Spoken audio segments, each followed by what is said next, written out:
No one can ever know what happened here.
Hi, it's Linnea, and welcome to Visited by Voices. Welcome back to Visited by Voices Live. On a Friday evening, a warm Friday evening here. It's a little overcast. That doesn't seem to be really helping the temperature. I'm joined, as always, by my co-host, Sam. Hey, it's hotter here than it is there. That's probably true. That doesn't mean I can't complain. We have Jersey mosquitoes, though, and those are weaponized. We have mosquitoes here, too. Yeah, but they're Texas mosquitoes. Yeah, everything's bigger in Texas. It's true. That's true. I'm also joined. South. We're also joined tonight by Evie Knight, the Stoker Award-winning writer of The Fourth Horror. Hey, Evie, how are you? I'm good. How are you guys? It's hot and there's not enough air conditioning. True, right? I had to turn mine off so the sound wouldn't be too bad. So yeah, it's hot. Yeah. If we all turn on our air conditioner and we can make a wind tunnel sound for in Dolby, it'd be exciting. You won't be able to hear anything. I'm just going to blow into the microphone. Huh? That wouldn't be a first either. Yeah. No, blow into it, not below it. Okay. I don't know what happened before I got here. It has started already. Yeah. So we always start these shows with the same question, and it's a question that the world revolves around, as far as I'm concerned. How did you originally get bit by the horror bug? Well, growing up, I lived out in the middle of nowhere, like surrounded by fields and woods. So like ripe for the imagination. And probably about 6th grade, I discovered Stephen King via Pet Sematary. And in my little mind, I visualized the woods that he was walking through as those by my house, which then became very problematic for me for a while. But also I got so hooked on that feeling of, suspense and that, oh my gosh, sleeping with one eye open for a while and going outside and, having a look in the woods and thinking about what might be there, and just fell in love with the way that someone could take words and put them together and make you feel that way for so long after you're done with the story. And I just got hooked on it, like so addicted to that adrenaline rush. And I just wanted more and more. And just, that's all I ever read after that. Like just totally threw away all my mom's old Harlequin romance books and started buying right. And no, lots of good friends in romance. So I love that too. But yeah. And then, I was a kid, so my mom was a little like, no, I'm not sure.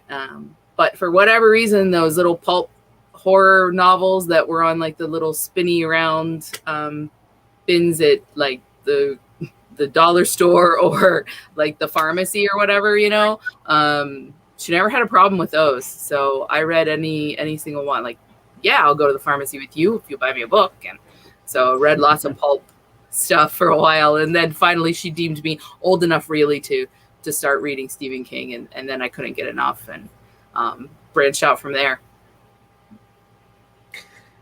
Isn't it amazing how we make that turn from initial not uncertainty about the horror genre to embracing it and loving it?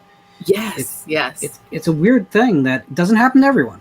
It's that's definitely true. a minority of It is all readers, but when it happens, it's strong and it's like gravity. You can't fight it for long. Yeah, and it's all you want, like more. And so, when did you decide though that you wanted to be on the other side of the curtain?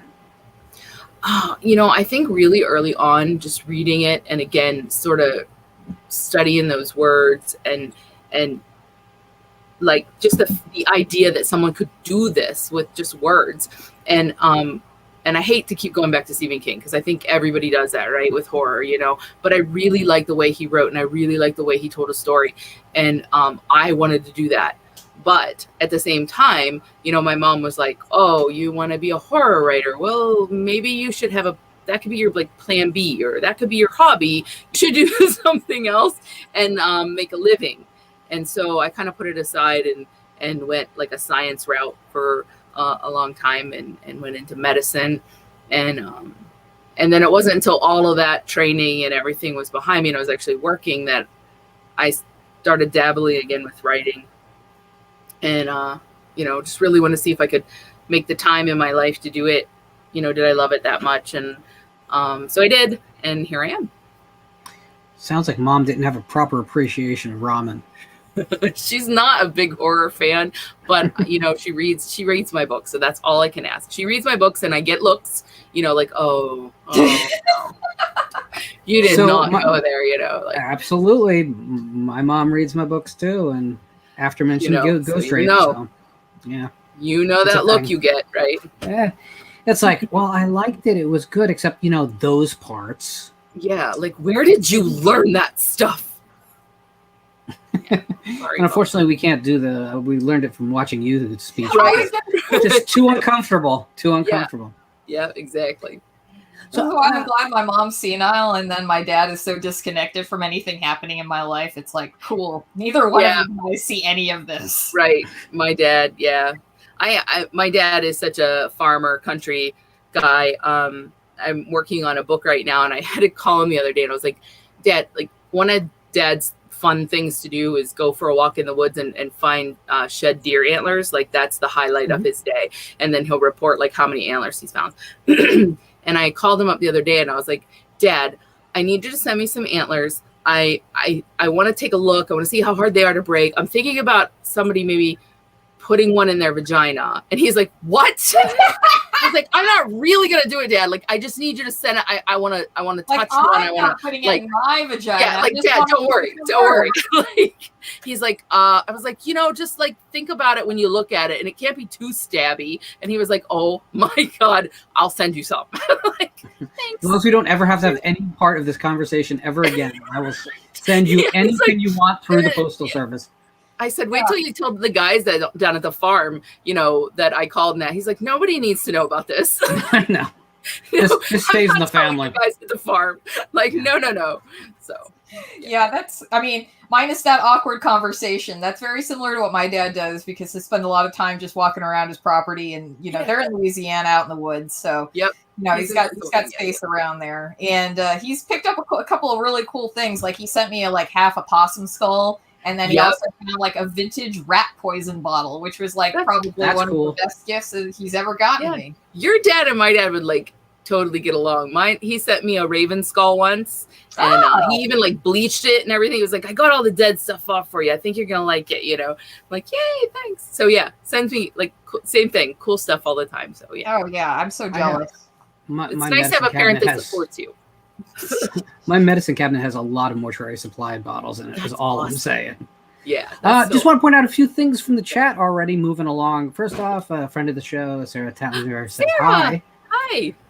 And Dan already has a question for you, which is, can you tell us a little bit about the Rewind or Die series and your story, Dead Eyes? Yeah, Dan. That was I had so much fun writing that, because it's that rewind or die, right? So going right back to what I was saying about those pulpy books that you get. Remember all these slumber parties at my friend's house, and how we would like go down to the corner market downtown and rent just ridiculous looking horror movies, you know, all the crazy B movies that came out on VHS in the 80s. So the idea that I could maybe write one, and I really wanted to have something kind of a that weird serial killer vibe, but I wanted a haunted place, or the feel of a haunted place, and so the mortuary seemed pretty perfect. And as I was telling everybody beforehand, that I do tend to put a bit of gore in my story. So how could I really, you know, make something really weird, and that whole eyeball stealing killer who, you know, pops one in his mouth to hide it from the teacher. I just like that whole idea of like popping a dead human eyeball in your mouth to hide it from your teacher so he doesn't know you're like fiddling with it at your desk. Like that idea like really just got me into this character that I wanted to build. And then, you know, you always have to have these crazy like reveals at some point in an 80s horror movie. So I really worked on wanting something at the end that would be like, oh my God. So yeah. But I had so much fun because it was pure 80s like nostalgia. So I really, really loved that, writing that. And I love the fact that you specified a dead person's eyeball, not like one still attached but alive. Right. We have to have some boundaries. Right. Not some like not a fresh kill, I guess, like a cadaver, somebody that was in a morgue, you know, I guess, you know, so that allowed you to get all tactile with it. So. Mm-hmm. Yeah. See? Yeah, exactly. Not fresh and bloody still, kind of more sticky maybe. I don't know. I guess I don't know what the texture of a I was thinking that few days dead eyeball. They say you should only write what you know, and I think they're lying, because I don't think clearly, you have to go there. Right, yeah. So the antler thing is out. I'm not sticking an eyeball in my mouth. There's some things you just have to guess. Make educated guesses. Absolutely. You find substitutions, right? Yeah, exactly. I remember that time I had that Jello shot. Right? Yeah, and then I puked. So yeah. Like that, maybe. I'm having flashbacks to Jello shots, and they're all. God, I know. As soon as you said Jello shot, I'm like, yeah, and then I puked. I've never had a Jello shot because I stopped drinking at 18, 17. Oh, but so I have been sober longer than I've been alive. Yeah. I think. All right, I'm gonna change it up for a second because I need to ask the chat. Chat, have you ever had a Jello shot that you have good memories of? Be honest. Well, wait. I think I have. Steak is in the chat, so be careful with that. I don't know. He might have just like blocked all those memories out, so that it's moot. Another friend wants to say hello. Attached to a Jello shot. Another friend of the show wants to say hello to you, Evie. So say hello to Mike. Hi, Dr. Arnson. So great story, Dr. Arnson, right? He wrote a book called Instigation: Creative Prompts on the Dark Side. So going back to asking me about getting into writing, I found that book, and there's a chapter with 365 writing prompts. And so I didn't know him at the time, but I found his book and I was like, oh, this is perfect. This is what I want to do. So I'm going to do one a day for a year. And if I can make time to do this, then I know I can make time to write. And so I did it. And I was like about a month in, and he found my little blog I was writing and putting them up, and kind of cheered me on and steered me toward Seton Hill, where he teaches. And I did the class there. And The Fourth Horror was actually my thesis novel. So once I graduated, we kind of cleaned it up a little bit and, edited, and here we are. So yeah, he's my reason for being here. Mike Arnzen, for a lot of people, for a lot of different reasons, is a guiding force. He is. He's a treasure in the genre, and probably a treasure on the planet, if we're being honest. Yeah. So it's great to have you out there, Mike. Yeah. So I wanted to ask you a little bit about poetry versus prose, because you are a practitioner of both. Mm-hmm. So go ahead. No. You obviously don't need a question. Go for it.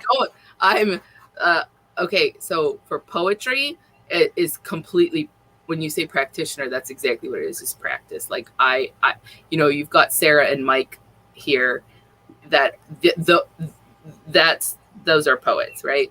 Like I am like, oh, I think I want to write something short and say something and try to make it free form and sound as good as, what they do on their worst day.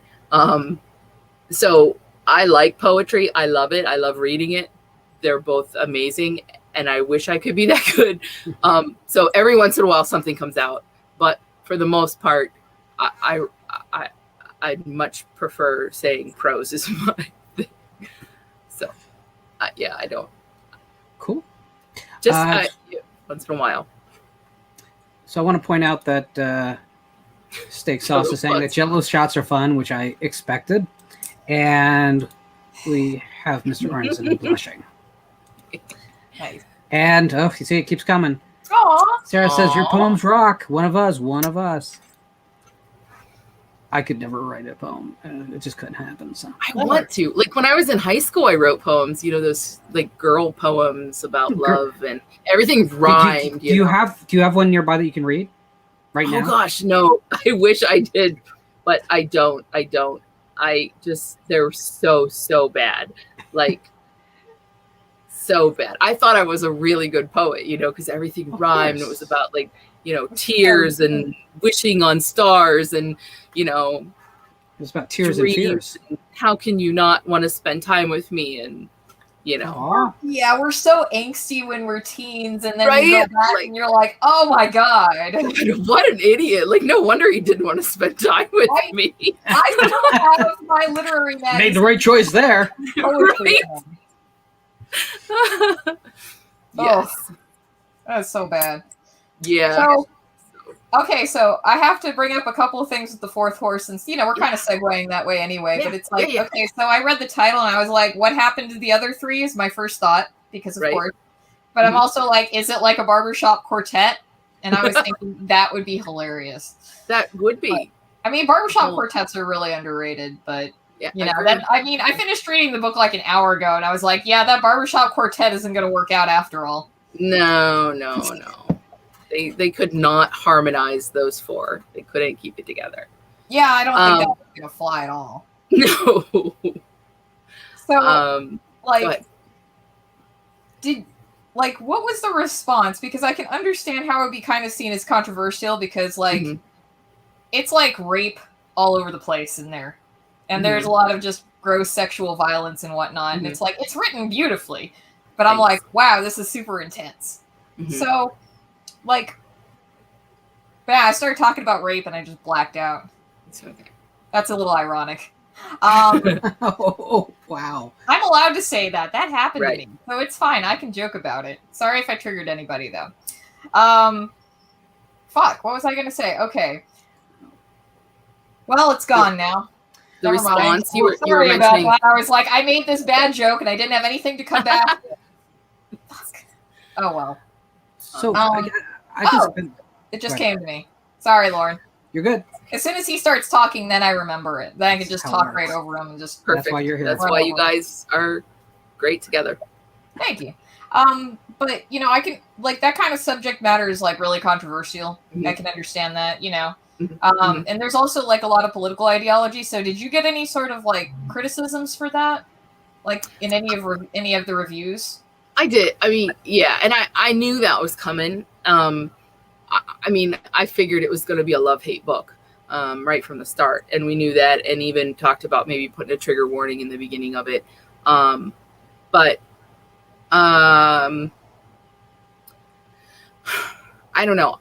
I'm proud of it because it really came to me in a time of need. Like when I was in school and I was writing that thesis, like it started off a whole different book, and it's really, I'm going to try really hard not to be political or offend anyone, but things happened politically at that time period that I wasn't super thrilled about, and as a woman, I had concerns about how all these political changes might affect women in general, and then so I kind of veered it a little bit more political to say something that I felt like I wanted to say, and then about halfway through my master's, I again, not trying to get too personal, but I discovered that my husband at the time was cheating. And so yeah, I had like this very angry feeling in general about men. And so I think while writing it, I do remember Dr. Arns, and he was my mentor. So just being like, well, okay, we have a lot of man hate in here. Like, maybe we need to back that up a little bit. Maybe we need to make some of these men good guys. And that's really, I did it. It was good that he said it, because at the time I didn't necessarily see it. At the time I was very, very angry. We've all been there. It's fine. We understand.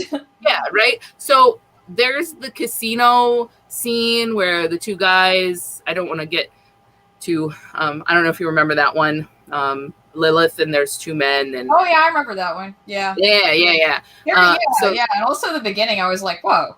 Yeah, in the beginning, yeah. So yeah, that scene with the two guys and Lilith is my, I'm keeping this because I'm really mad at him, and if this happened to him, I wouldn't be sad, kind of a moment. But I did try to like back up, because I really didn't want to say that. You know what I mean? Like at the end, the very end of the book, I really wanted to say, we can't go either way. Like, it's not going to be okay if we go one extreme. And it's not going to be okay if we go try to fix it by going the other extreme, right? We can't be man hating women, just like we can't have men disrespecting and hating women. We can't do the same thing and call that our way back. Like, what I wanted to say was, we all have to kind of come together here and find a way to make this work, because we're all here together. And so I was trying to sort of bring it back around at the end, whether or not I managed to do that. But yeah, I had some things to say, and I needed to get them out. But in the end, I wanted to be like, yeah, we can't choose this path either. And so yeah, I think that's kind of what I was. Oh, I'm sorry. Go ahead. I was just about to pile praise on you at the very end for like, because I loved Kenzie's inner voice, and I was like, "Fuck, where were you?" I'm sad that I didn't get more of Kenzie's inner voice, because I like her. I mean, Kenzie's okay. Yeah. I mean, yeah, it's kind of like a diversity hire with death, because it's like, wow, you're a redhead with heterochromia. That's very specific. Exactly right. Yeah, I know I'm probably spoiling the book, but I mean, I'd still go ahead and read it for yourselves, guys. So, don't mind me. Yeah. And apologies if there's anything if there's anything you don't want me to spoil about the book. I mean, I think we can easily talk about these things. I don't think it's a spoiler per se. I agree. Kenzie was kind of maybe Kenzie's inner voice was a little my own too, and I liked her because she had been through a lot of shit. Like, Kenzie is like this victim who just doesn't stop. She's like this. Yeah, that sucked, and I hated it, but this isn't okay either. And it's this sort of like feeling like no. I'm gonna do this. So that's what I liked about her too. Like that strong survivor. Yeah, and it's like she finally gets out of like the cycle of abuse, and it's like, oh, Lilith is just like my mom. Fuck that. Yeah, right? Well, like, I'm not going back there. I'm not doing this again, right? I know. It's like, stop going to the well. The well is dry. Yeah, exactly. Enough. Yeah. So, I had a lot to say with that book. And, and I love hearing people who've read it say those things, because it's like, yeah, you get it. That's where I was going. And so that's great. But, life has changed and things are better, and I'm not writing these horribly angry stories anymore. So that's kind of great too. Like the Dead Eyes came out, the fourth war was already in production and going down the whole process of publication when I started writing Dead Eyes. So I thought Dead Eyes was so nice. It was like a great palate cleanser. Dan asked me about that too. It was like, I can just have fun. Like, I can really just breathe and have fun with horror. And I don't need, like, I'm in a better place mentally, and I have an amazing husband now, and I'm so much happier. And I think that shows too. Like, I still like to write horror. There's still going to be gore. There's still going to be sex. There's still going to be death, because that's what I do. We're still sticking to your antlers and orifices. Right. You never know. You might see that somewhere in the future. We'll see. We'll see when they come in the mail, how pointy they feel. I don't know. you're still going to get that, but you're not, I don't think that angry stuff where you have to worry about triggering something. I don't think that's going to be there anymore. That's just not who I am anymore. I want to actually talk about that a little bit without going into the entire Twitter conversation about it, because that's not productive. Yeah. But, because about 2 weeks ago, maybe, there was a huge explosion of debate about the concept of trigger warnings. And I honestly see both sides. Mm-hmm. I do think that at the point where you enter the horror game, especially the small press horror game, you kind of do know what you're getting into. I mean, right. On a certain level, we can't be too Pollyannish about this, right? Mm-hmm. On another level, though, I think I can understand that we don't want to cut people out of the genre by having them be blindsided by something and never coming back. Right. So I do see both sides of it. I'm not sure there's a simple solution to it. The best I can come up with is that the reputation and the honesty of the writer needs to come through on all the promotional material. Mm-hmm. We have to let as much of our intent out there to guide people, because I don't know that trigger warnings themselves, if they just become a Parents Music Resource Center warning on a cover, are going to do anything. Yeah, right. And that never really worked, did it? The whole parent opposite effect. The whole Tipper Gore campaign never really worked the way she wanted it to. Also, and Sam, I think you mentioned you said something like, I can say that because I've been there. Yeah. Same. So hashtag me too, right? Yep. So, and I think and I know that things that trigger you can come way out of the blue, like not at all anything to do with not even being related, right? Like I don't know that from having gone through things in the past that a trigger warning necessarily does much for me, because the craziest things can trigger flashbacks or memories that have nothing to do with what actually happened, like orange pop per se for me. I don't want to drink orange pop, and if you give me and I drink it accidentally, that's going to be a trigger for me forever and ever. But that has nothing to how am I going to warn somebody? How are you going to warn somebody? Oh, we have you might grab a glass of orange pop in the process of this party. It just is going to happen, and it's something that I think you over time as a victim learn to sort of roll with these things, and you find your way to get through it. But is a trigger warning going to change that? No. And I'm still probably going to read it, actually, even if I have been there. I'm probably going to read it because I want to know, what did you do with that? So, I don't know. I see both sides, though, obviously. Yeah. I mean, for me personally, I think it's like exposure to these things does help in the long run, but even if it sucks at the time being, right. As far as the trigger warning thing goes, it's hard to say because, sometimes you're just not in the mood to read about something, but I don't think you really need a warning for that. I think you're like, oh, this is what's going on. I don't feel like doing this right now. I'm putting this down, or I'm skipping it. Yeah, I agree. Like, there have definitely been movies that I've been watching and I'm like, I'm done for now. It's too much. But that doesn't mean that I'm gonna I don't know, it's just not for me. It's just like anything else, right? Like, it's just not for me. So there's nothing wrong with it. You just have to, I think, be aware. So I don't know. I feel the same way as you, Lauren. Like, I see both sides easy. I don't know that there's an easy answer. And I think that's just probably something that we're going to talk about forever and ever. Like you said, it's going to become this Twitter thing, something to fight about on Twitter. Not that it's easy, but the real solution is to fix our fucking society so we don't have triggers at all. Oh, that'll be easy. Right. Yeah. So, but that's probably easier than getting horror writers to avoid subjects that are uncomfortable. So, right. And I don't think you should. I don't ever want to ask anyone to do that either. Like, not a horror writer, not sci-fi, not pornography, not anything. Like, whatever is your art and your form of expression, you got to do it, and that's not for me to judge.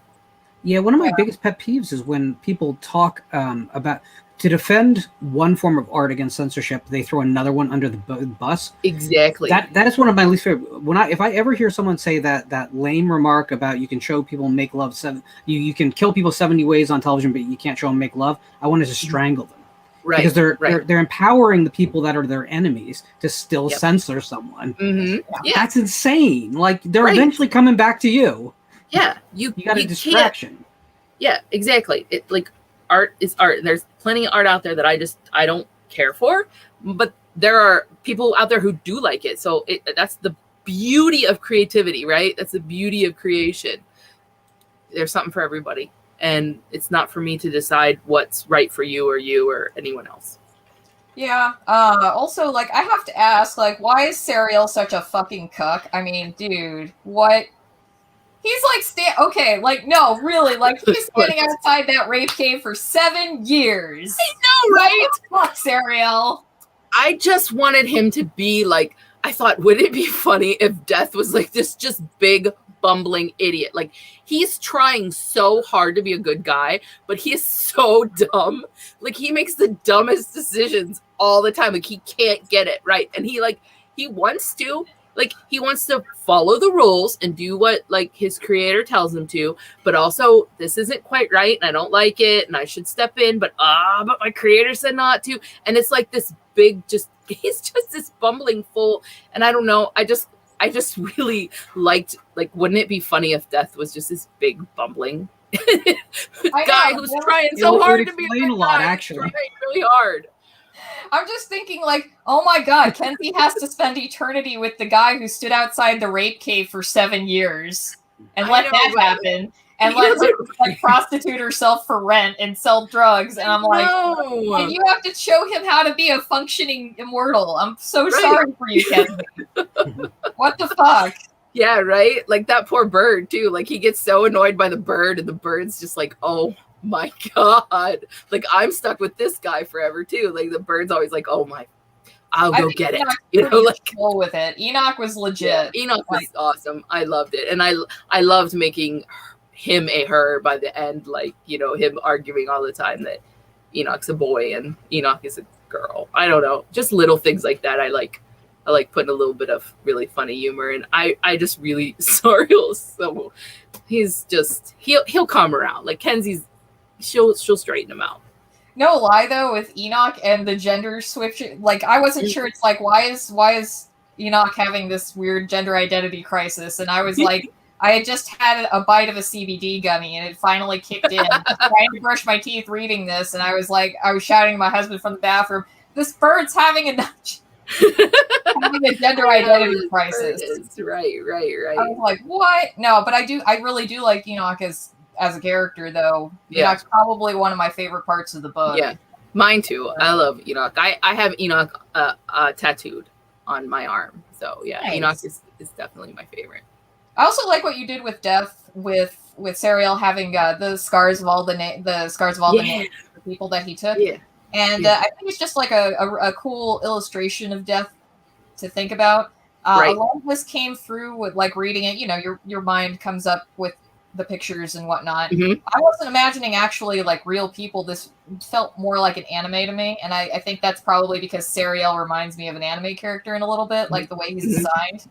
Yeah, so that was an interesting experience, because it's like I'd never really like read a book that translated to an anime before. Right. So that was fun. Yeah, and I do like his whole aesthetic though.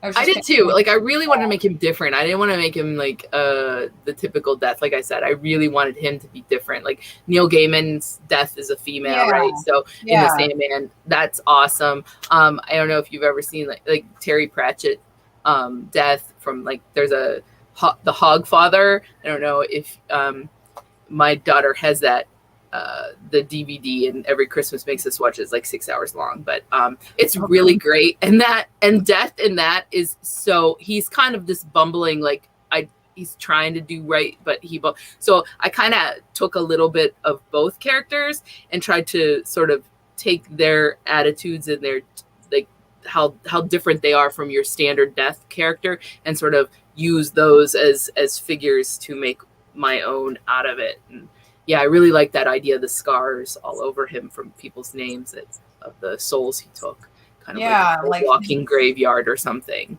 Yeah, and then it's just like, then, I mean, this was, I like, this was cool at the end of the book where his scars just fucking explode. And it's like, yeah, right. Pop. It was like, Jesus, that's brutal. But yeah, I mean, that was some really heavy, good gore. I liked it a lot. Yeah, thank you.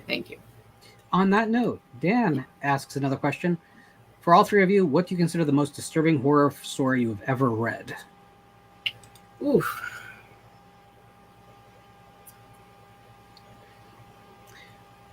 So I'll start because Okay. I'm hearing silence. The one that affected me the most is F. Paul Wilson's short story called Feet, which is about handbags made of fetus. Oh, What? Oh yeah, Is that I know you. adorable? I guess. It's not a brutal story, and that's what's really brutal about it is that it's so matter of fact and so much of a kind of social criticism of consumerism wrapped up in this really ugly metaphor. It's pretty awesome. I was hoping it was related to 101 Dalmatians. I would also say though there's a novel by Ryan C. Thomas called The Summer I Died, which is a pretty rough read for anyone who wants to really dive off the deep end for a while. Which is just about a kid who gets kidnapped by a serial killer, and the summer he spends with the serial killer. Wow, that is pretty intense. Okay. It's one of those great small press titles that I always hoped one of the big boys would pick up and reprint, but well, we're where we are in the world, so. I'd probably say The Very Hungry Caterpillar. I'm sorry. I'm only saying that because really I'm still stuck on The Shining. That one probably resonated, is been the one that's resonated the most with me to this point in my life. But then, I've also been pretty sober for over a year, so I had an issue with alcoholism, as most of you guys know. I recently had a margarita on June 30th when I went out to a comedy show, and I wasn't upset with it or disappointed in myself. It was just like, oh, this is just a drink. So, again, this is just my personal experience, and I'm not advising anybody to follow anything that I'm saying, because I am not you. But yeah, alcoholism and The Shining, so that's for me. So I can think of a couple, and I was trying to, this is terrible because I'm terrible with names. So I had to look up the writer of Tender is the Flesh, and then that's Augustina Bazterrica. Yeah, there, Sarah. Yes. And I'm trying to think of the title of the other one by, and I'll screw up his last name. Chuck. Fight. Yes, thank you. Yeah. Haunted, I think. Was it Haunted or Go? Yeah, Haunted. It was the one with they're all stuck in a like a auditorium or theater, and these different people that are stuck and have to get up and tell stories. And some of those stories were really really crazy. There's a couple that really still stick with me. But Tender is the Flesh, I think, has got to be probably the most disturbing one that I've read. But those would be my top two. Yeah.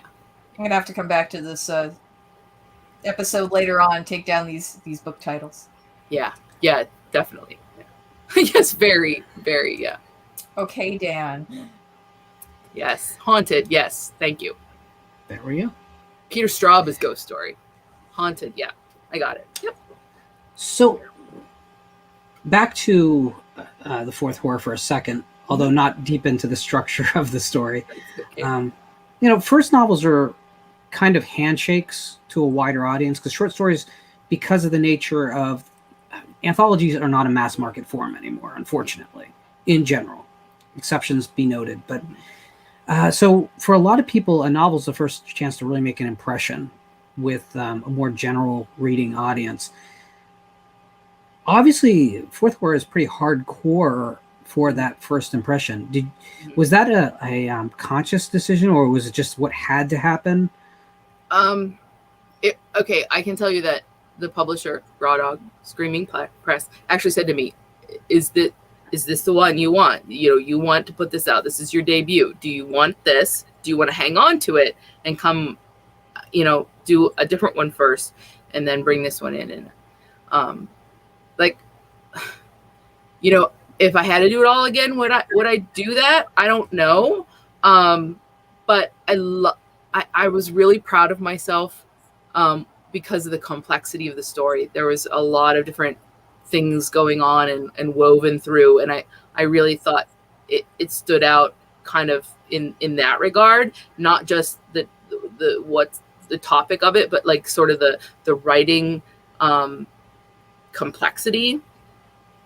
I was proud of that, but also it really was this bit of therapy for me to write it. And I felt like I needed it to just be, I needed to put it out there and be able to then walk away and think of something else. Like I wanted to just kind of, that was my closure, and it needed to happen. But yeah, so then when we talked about bringing my next novel, Children of Demeter, out, it comes out next month. We've talked about that too. Like, how do we think it will be received? Because will everybody be expecting that same level of gore? And will they be disappointed, or will they be open to giving? And for those who didn't like the fourth horror, or was like, oh my God, that's way too much, would they be willing to give me another shot with Children of Demeter and see, like, okay, it's not always going to be this way. And I just have to hope, like you said, Lauren, sometimes it's about getting to know the writer, and getting yourself out there and sort of interacting and meeting people and being like, hey, I'm actually not this weird, scary creature in a rape cave. Like, I'm me. I like you. I'm like, rah. And just hoping that everybody will kind of give it a chance, because again, sort of had this great palate cleanser with Dead Eyes, and now I'm excited about Children of Demeter. It's this sort of hippie cult story, hippie cult haunted house, a little sci-fi, a little mystery, and I was really super excited about it too.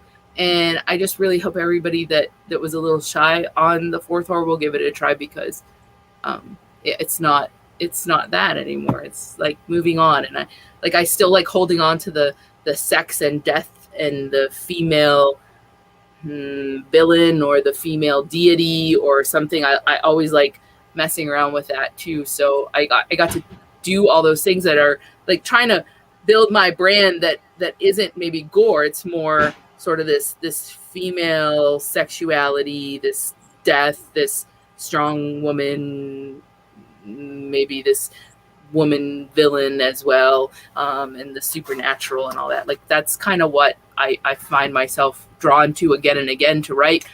So I'm hoping that becomes more who I am and not so much the topics of the fourth horror. Sorry, I'm talking way too much. No, awesome.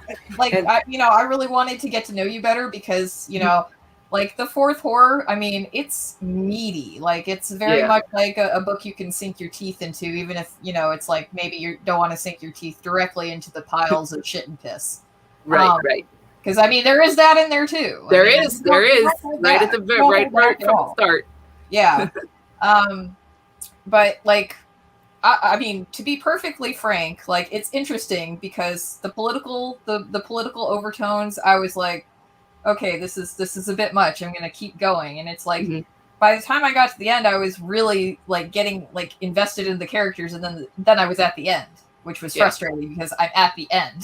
So there's no more for me to read. Right. So, and I think that anybody who has any sort of these like kind of that turns them off, I really would, I mean, I am interested in reading Children of Demeter because I'm like, well, I got here, and I mean, like, I want to keep going, but there's no more fourth horror to read. Right. So I'm going to continue reading. But it was interesting because, like, in the introduction to fourth horror, you mentioned that you were at the Women's March. Me too. Awesome. I was at the one in DC. I went with my aunt. So it's like, me too. I was in DC. Yeah, so it's like, I know that everybody's going to have different political beliefs, and again, not trying to skew into that territory, but I think that turns you off along with like the gore, the sex. It's like, I know, keep going, Right. I mean, like, I also like, if somebody didn't like fourth horror because it's not for them, that's cool. But I would recommend like at least giving Children of Demeter a chance, because if I'm interested in it, I hate mostly everything. If I'm giving it a chance, Thank you. Well, I will say this. I mean, there were some parts of it that, like, okay, when I went to the Women's March, and that was like the first time I really heard a lot about Lilith, because other than that, I'd always heard Lilith Fair. And so I was just sort of like, oh, she's like this female, like goddess type thing, right? I'd never really heard of her as like the villain that I was hearing when I was interacting with people at the Women's March. And so that got me interested in her. And then when I really want to do that whole apocalyptic, like the 4 horsemen, right? The 4 horsemen of the apocalypse, the 4 horrors of the apocalypse. And I was thinking about each one, like war. What would bring about war? Like what's going on war-wise that would wrap in with the whole like death and the whole rewriting of the Garden of Eden. To me, there's a lot of political stuff with, you know, pro-life, pro-choice, that kind of stuff. That is definitely a war that continues to rage on all the time. So it's like, well, that gets a lot of people very, but on each side, very like, that's a strong emotional thing.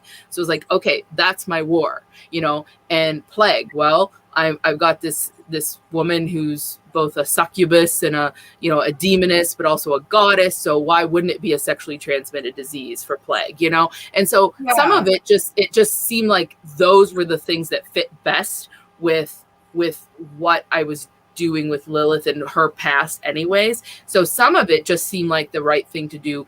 And I tried to kind of, I don't know, try to show that. But again, I stepped away from politics and mostly religion, other than continuing to throw goddess in here and there with Children of Demeter. So hopefully people will give it another chance. Yeah, and I mean, I apologize if any of this is coming off as, you know, like mean or anything. It's just, this is stuff that I've been thinking of, and it's just like this book. It's been a journey for me. Right. So it's like it challenged a lot of my own thoughts, and it's like, is this a thought of mine or is this a talking point that I think? Right. So I appreciate it. Made me think about like a lot of things about where I stand among like religion, politics, you know, being a woman as well. And I think that's like that's pretty healthy. Yeah, I think it is. That's what everybody tells me about the whole critical thinking thing. It would be really healthy if we could just get to a place socially, whereas we could explore each other's thoughts in the form of art without coming in with the baggage. Right, exactly. And the problem is that everyone has to do that from all sides, and we're all willing to say that sounds like a good idea. Yeah. But when we pick up a book that is diametrically opposed to how we think in our quote-unquote rational day-to-day living, we are really bad at it. Yes, we love to read the insular things that say what we already believe. And it would be a better world if we could use art for its intended purpose. You know, all art is, whether you're talking about painting or poetry or novels or music, is I have an idea in my head, I want to put it in your head, but I don't have a tool that can just instantaneously just take the neurons firing from my brain into you. So I have to use images or ideas or words or pictures. So that kind of discourse, unencumbered by our normal lives, right, is what art is. And it would be great if we could get through that. But we live in such polarized times that no one even, I don't even think there's any such thing as a centrist anymore. I don't think it exists. I think everyone has been pushed to the edges of most of beliefs, because there's this belief that you have to be the most extreme version of whatever you are, or else you're irrelevant. Your voice doesn't matter unless you're the most, unless you're screaming from the pits of hell. It doesn't matter. And this actually leads to the Overton window, okay, please. You were saying, Lord, sorry. Yeah, no, but I think that the small press is an interest. This actually leads right to my next thing on my notes, because the small press used to be the minor leagues. But guess what? For the genre, there really aren't major leagues anymore. There's plenty of horror novels that come out from the big guys, but they'll never call it horror. I mean, try and get one of the publishers to say that Stephen Graham Jones publishes horror novels. They'll kind of wink at you, but they won't say it. He will. Yeah, I was saying, he will. Ask Danielle Trusani, is the Ancestor a horror novel? She'll tell you yes. The publisher won't. But the small press don't have those problems, so they can really go deep into subjects and really cut to the bone with them, whereas I think the major presses, because they have to play this game, for whatever reason, I still think it's absurd. So working in the small press is no longer kind of the albatross that it was 25 years ago. I think that's really fair to say. At the same rate, it's more of a struggle than ever to get noticed in the small press, with all the self-publishing and number of small presses that put out a lot of material. Maybe you're not as discriminating as others. Mhm. So I just want your thoughts about navigating through the modern world of horror lit with the small presses on the vanguard. And Mhm. is that where you want to be? Or would you want one of those big New York deals where perhaps some edges have to get sand down, but you get a bigger audience out of the box? You know, of course, I think when I started, I was always like, yeah.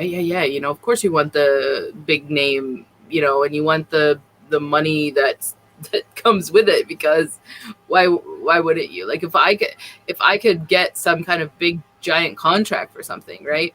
And I could use that to pay my crazy student loans off. Then I am 46 years old and I still have student loans.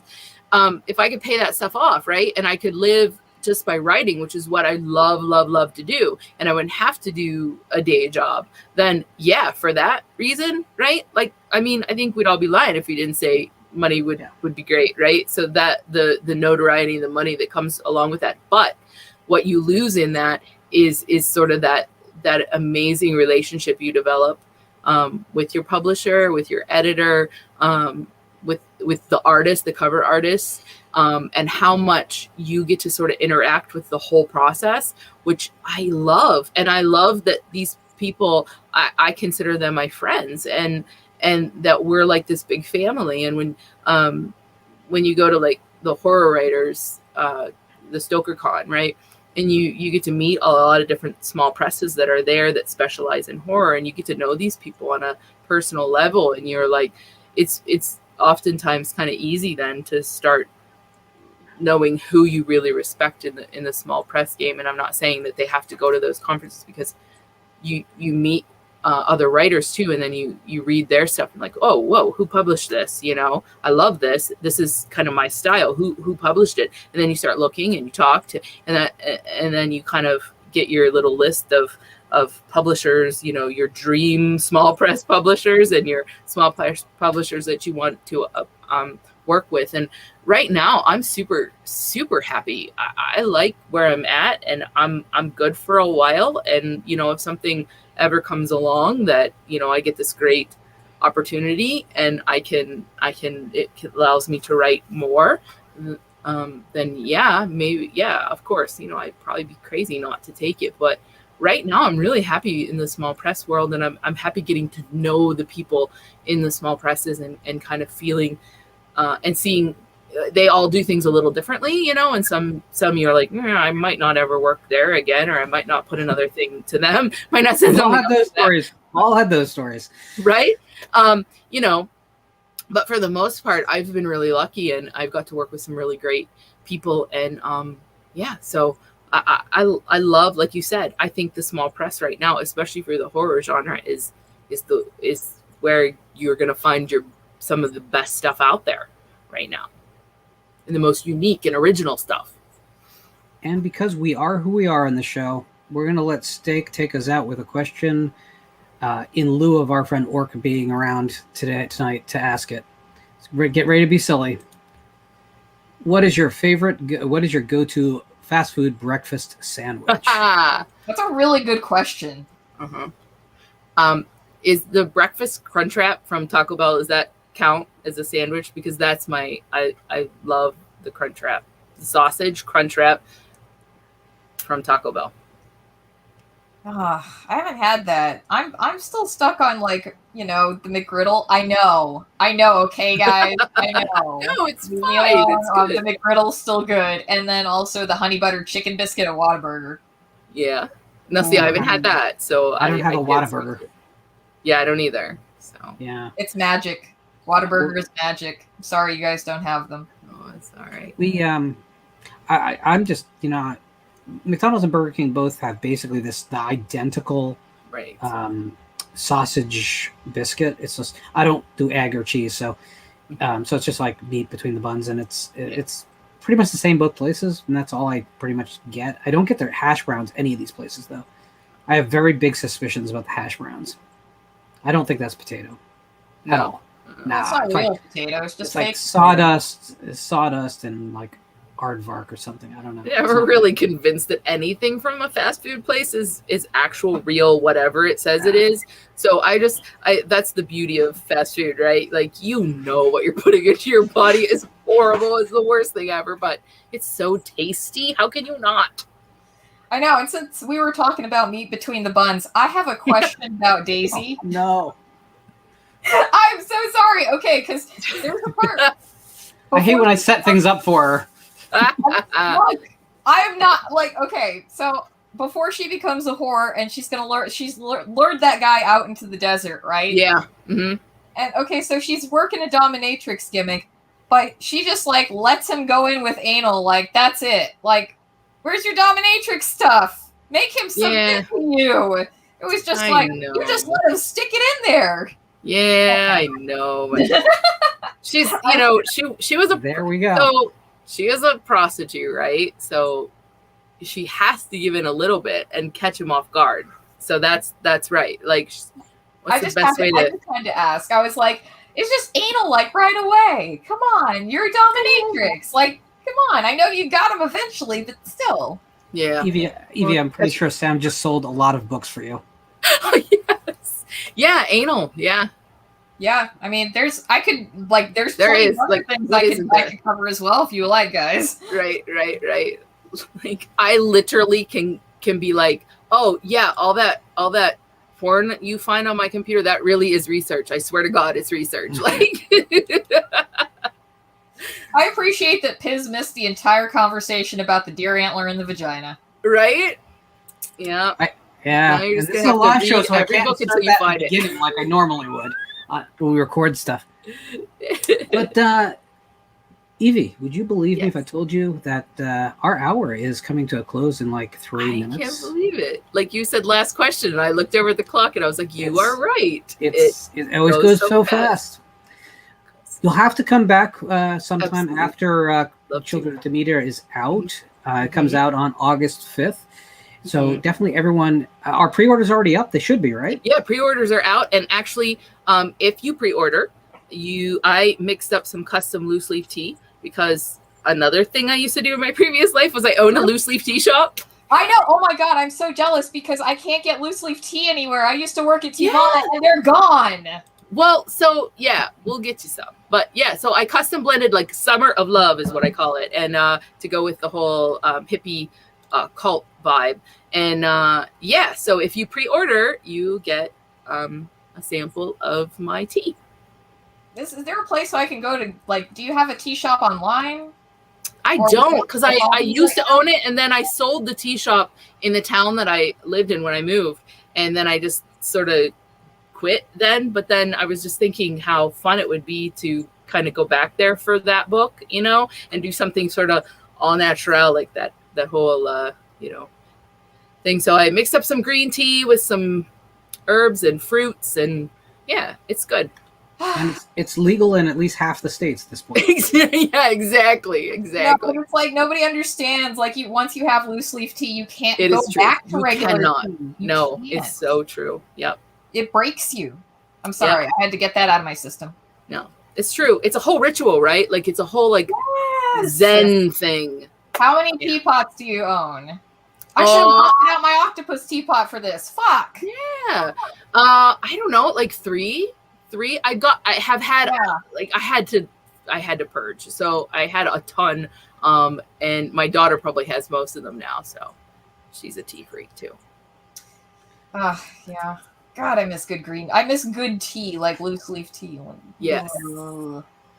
Well, I'm going to get with you after the show, Evie, and make sure we have the link to the pre-order to put in the description. Yep. Everyone, please, if you've enjoyed this show, understand that writers always have an uphill climb just to get the word out that they have something out, and then life moves fast. It's not that any of you don't mean to buy the books. It's just life moves fast, and you're bombarded on social media by 7 different products, and probably 6 of them are books every day as soon as you log on. But do me a favor and give this one a pre-order. Pre-orders really help writers because all those sales count on the day of release, and it really can help chart positioning on Amazon, which gets you, or even directly from if you're going to go directly from the publisher, it really helps to let the publisher know exactly where the break-even line still lies. From Evie's standpoint, it lets her know when that advance gets paid out and she can start making some money. That's right. So please, please help support all of our guests as you always have, but just continue to do so. Evie, thank you so much for coming on tonight. Thank you for having me. It was so You're fun. amazing. Thank you for coming on tonight. Sam and I are back on Wednesday with another episode of Just Talking Genre, the show where we just answer you guys' questions from the chat and go off on wild tangents for a lot of time that doesn't answer any questions whatsoever. So that's always a fun show. It's always a popular show. Come on, get back and get in the chat and ask all the questions, no matter how ridiculous. We'll answer all your fast food questions, I promise you. In the meantime, everyone, turn that air conditioning back on because the show is over.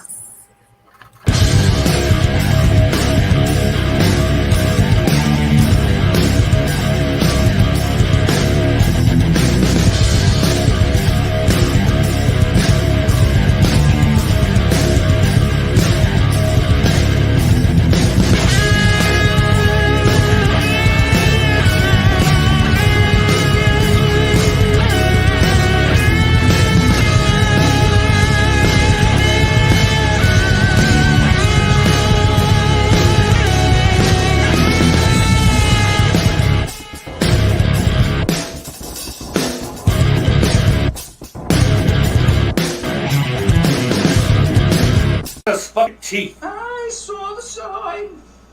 Opened up my eyes, I saw the sign. It's raining man. It's raining man. Christian, at last, you're on your own. If that ends up anywhere else, I'm getting pissed.